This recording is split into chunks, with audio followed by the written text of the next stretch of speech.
Viewers, সম্মানিত দর্শক, আজকে আমি দেখাচ্ছি আমার দোকানের সামনে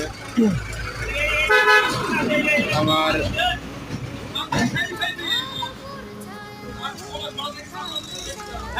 দোকানের সামনে বন্ধুরা হিম গার্ডেনের পক্ষ থেকে সকলকে স্বাগতম। বন্ধুরা, আমার দোকানের সামনে আম গাছের মেলা বসেছে, আপনার সকলে অবগত আছেন।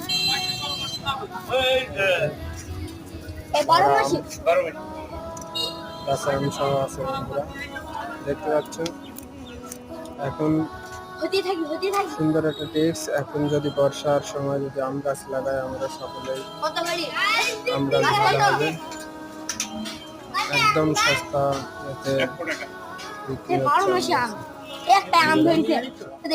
সকলেই